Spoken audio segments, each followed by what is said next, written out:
Knowing how much your company has in operating income or profit is great. We definitely want to know that. But we may want to know more than just the overall profit of the company. It might be useful to zoom in on specific parts of the company and see what's going on.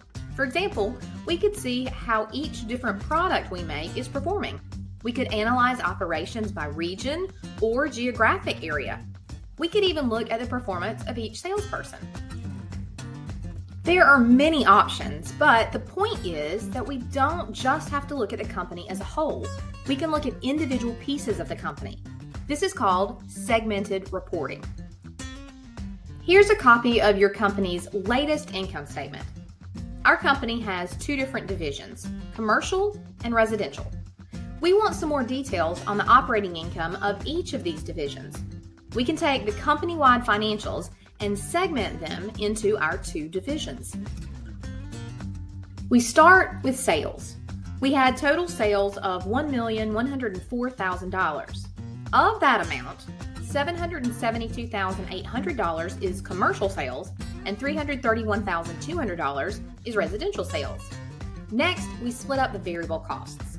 Of the $444,000 total variable cost of goods sold, $266,400 is for the commercial division, and $177,600 is for the residential division.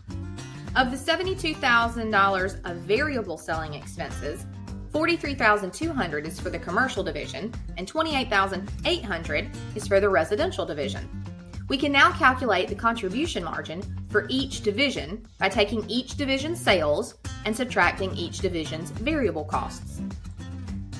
We now come to the fixed costs. These aren't as straightforward as the sales and variable costs. The reason is that all of these fixed costs may not be attributable to each of the divisions.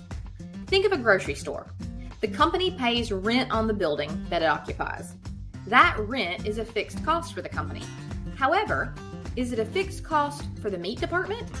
If the company decided to no longer have a meat department, would the rent amount change? Nope. The rent is a fixed cost to the company, but not to the meat department.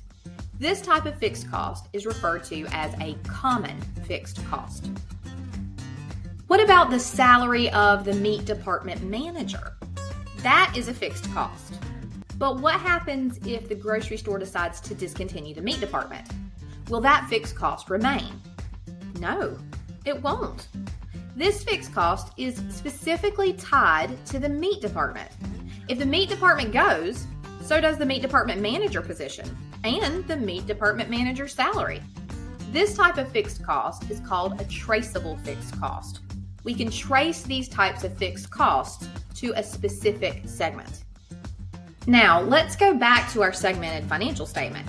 Let's assume that of the $560,000 in fixed expenses, $252,000 are traceable to the commercial division and $108,000 are traceable to the residential division. Notice that all the fixed expenses are not traceable.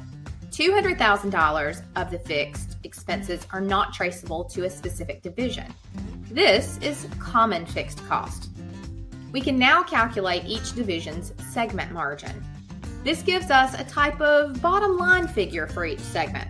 This represents the amount each division has remaining of their sales to contribute towards the company-wide fixed expenses and hopefully have some left over for a profit.